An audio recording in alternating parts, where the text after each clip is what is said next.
Hey everyone, I'm Minister Clint back with another video.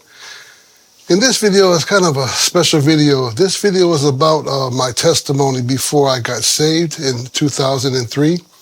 I'm about to play the video in 1 second, but I want to tell you that these are the last days of my life when I was in the world, before I gave my life to Jesus Christ. This is how I would live. This is how I was living, and these were the things that I was doing. The person that you know today, who you see in all these videos doing all these holy things, is not the person I used to be. It was Jesus Christ who changed me and made me the person that I am. So I just want you to watch this video and look at my life and the things that I've done.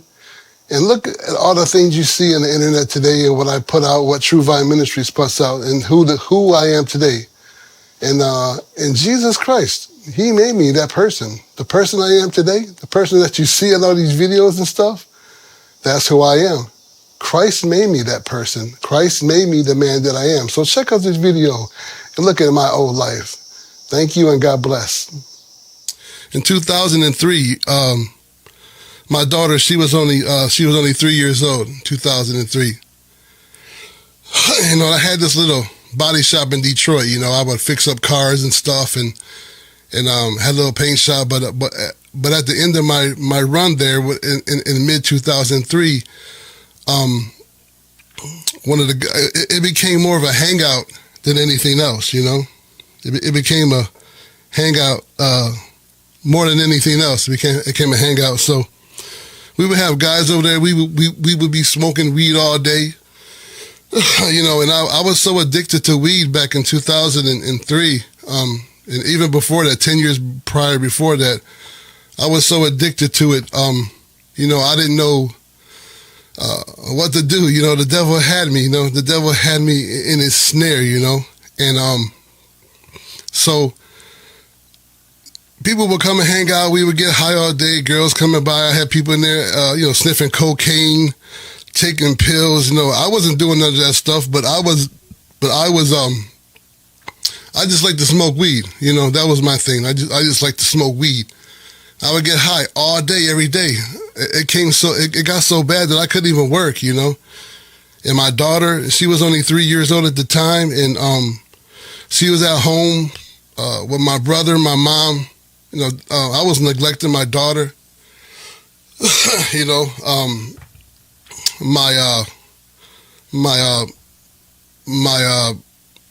My mom and my brother, they were taking care of my daughter, while I was on the streets getting high, so they was taking care of her. And while I was out in Detroit, my mom and my brother lived in Allen Park. So my daughter was only 3 years old, and my mom and my brother were taking care of her, like I said, when I was out doing crazy stuff. So at that time, that's when I had the body shop. And so one of the local drug dealers used to hang out at my shop, and he used to have, weed houses around the neighborhood. He told me, he said, "Hey, Clint, why don't you, start selling weed out of here? You don't have to do nothing but sell it. I'll bag it up. I'll buy the weed." Excuse me. He said, "I'll even send my customers over here. And all you got to do, I'll set everything up. All you have to do is just be here and serve them up."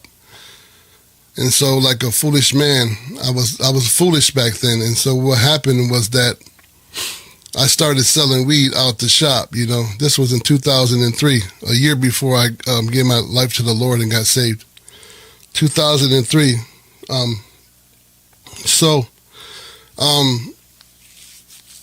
So we started, he started bagging the weed up, and he started, bringing it over. He started sending his customers. I started selling them weed and stuff. And so yeah, it started going pretty good. I was making some good money, and we started hanging out. Me and this local drug dealer, we started hanging out. We started to, build a relationship up, going shopping together and going out to eat and things like that. And we, but after a little time I got into it, I found out that he wasn't giving me my share of the money. And so I was real stubborn back then. I was like, man, I found out. I said, "Hey, I heard that, you're not giving me all the money." He was like, "Yeah, I am, Clint. But I knew better, because I knew how much stuff costs. I know how much weed costs. I know how much a pound of weed costs. I know how much it costs when you break it up, how much how much the bags weigh. I knew all that. I knew, 1.5 grams for a bag.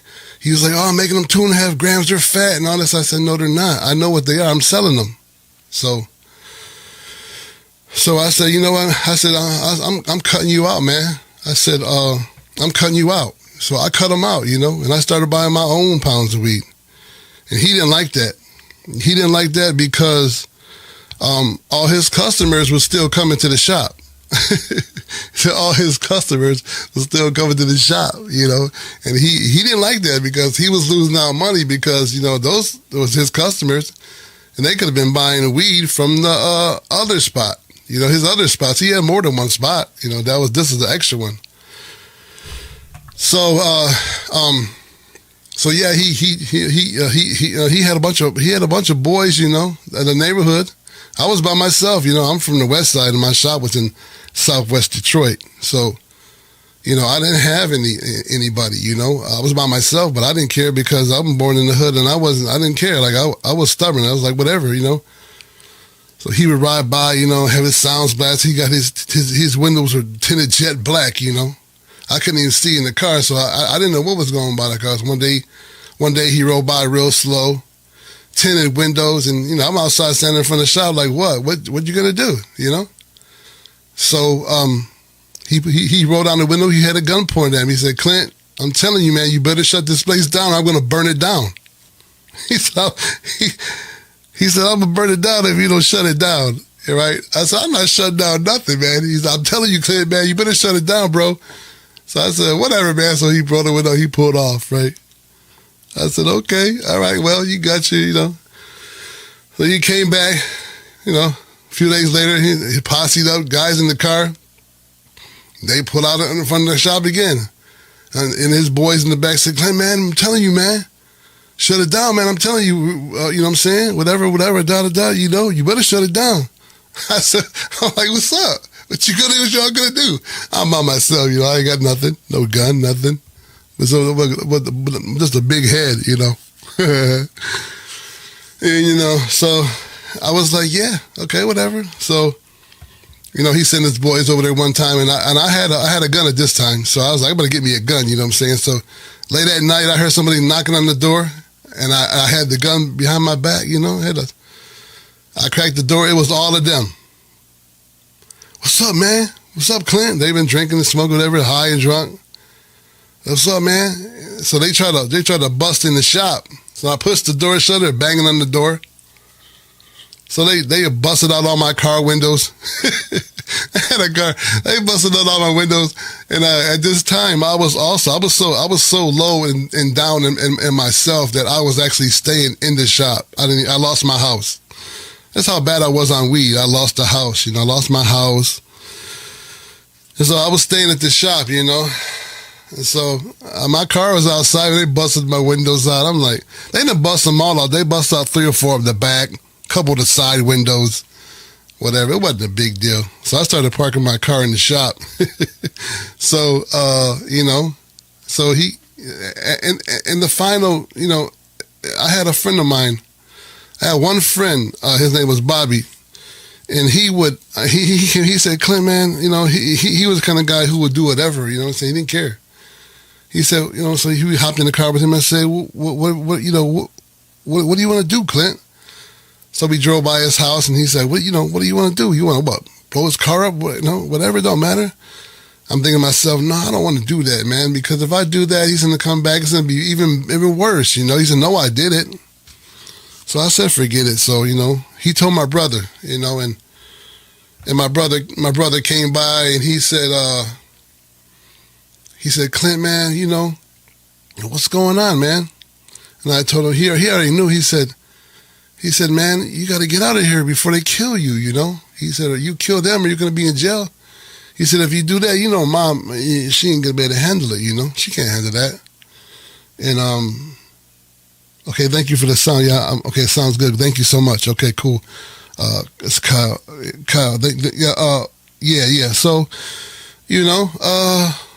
so he started crying a little bit. I was like, man, all right, bro. I said, I gotta paint this truck here, and I said, as soon as I paint this pickup, I said, I'm going to come home, man, and I'm going to shut it down. But at that time, also, I didn't know my mom was praying. My mom was praying that they would sell the building. And sure enough, sure enough, they sold that building, you know. They had it up for sale. They sold it. They were putting it up for sale. They didn't actually sell it into the end before I left, but I'll get to that in a minute. But yeah, so you know, so I said, okay, man. I told him, I'm gonna come home, man. As soon as I get done painting this van, this truck. It was a pickup truck, and so, but after that, they had all came over again, you know.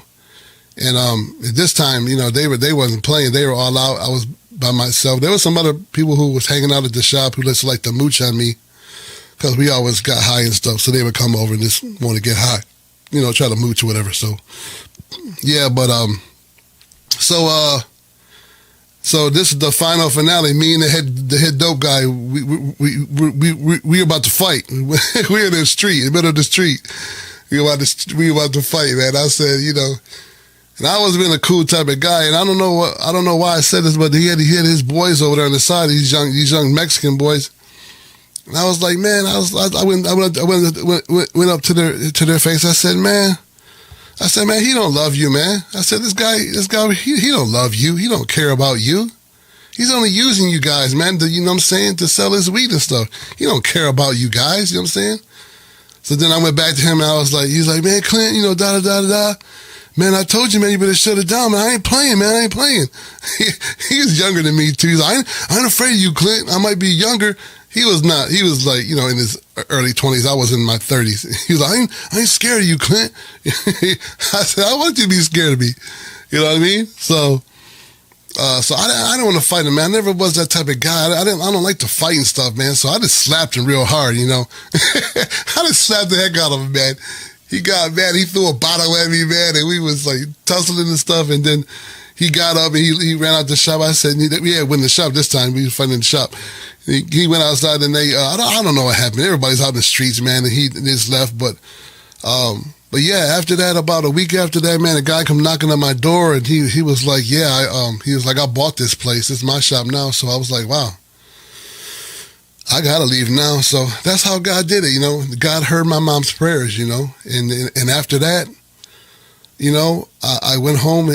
I shut the shop down. And I took all my stuff and I shut it down. And I went home, you know. I went home to stay with my brother and my mom at the time at Allen Park. And my daughter at that time, when she was about almost 4 years old. And, you know, I was neglecting my daughter all that time, you know. Like, just, you know. Just not being a good dad. It's like, you know, but that's how the streets had me, though. Streets had me pretty bad, you know. I couldn't, I would smoke weed all day. They call it wake and bake. I'll wake up smoking weed, go to bed smoking weed. So I had 3 vials of weed, the good stuff in the little vials. And so I went to stay with my mom, my brother. I had a van, too, out there. I had a van I had bought. So I'll go in that van, and it took me about a week or two to smoke them vials, and I smoked the rest of that weed up. And after that, you know, I started going to church. I started going back to church, you know. In 2004 on New Year's Eve, I made a decision. So I said, you know, I'm about to give my life to the Lord, you know, and I was still addicted at that time to the weed. So, but early 2005, I got baptized, and that's when I said, Lord, I'm going all out for you. You know, I'm gonna just go all the way for you. I'm gonna do it all for you, and so I did. I gave my life to the Lord, that was the time I started going to church in 2005, early 5. I got saved, in mid 2005, I found a church home, you know, in Detroit called Metro Life. And about that time, my daughter, she was 4 years old, and when she got about 4.5 years old, I started taking her to church. And I never forced my daughter to go to church, you know. I never forced her to go to church. She always went to church because she wanted to go to church. She had friends, you know. My daughter had friends, and she she just always liked to go to church, and yeah, my daughter, she went to church because she wanted to go. I mean, because I forced her and made her go. So yeah, and I raised her up in the church, and I got my life right, and I was involved in the church, doing things and being a part of services, and I've been saved ever since, and I never fell back. I never slid back and went into the world I never went back into the world for a little bit and started doing it. I never fell off. I've been going strong for the Lord since 2004. So about 19 years, I believe. Yes, almost 20, 19 years. Yeah. So I've been saved all that time, and it's been a great journey. Has everything been easy? No, it hasn't. Everything you do in life takes a challenge. So what I wanted to say is that I raised my daughter up in the church. And now she's a fine young woman of God. Like the Bible says that you have to make a choice, not just for you, but for your kids too. What about your kids? You have to make a choice for them. The Bible says, choose life so your kids and their kids can have life. So now listen to this. If I would have still been out in the streets and I didn't come home, my daughter, she would have been raised by her mom at this time. Her mom would have been raising her, and she would have been in the church, and she would have started a life of living in the streets like me. She would have followed my direction and seen what I was doing and think that was okay. But see, I made a choice as a dad and said, you know what, I'm coming home to raise my daughter the right way. So when I came home, started taking her to church, you know what I'm saying? And now she's a fine young woman of God, Now she takes her family, her brothers to church, sold out for the Lord, just doing awesome things for God, Now she's married to a young man of God that she met in the church. You know what I'm saying? None of that would have happened if I didn't get my life right. If I didn't get my stuff, if I didn't get my stuff together, my daughter, she wouldn't be where she is now. Now.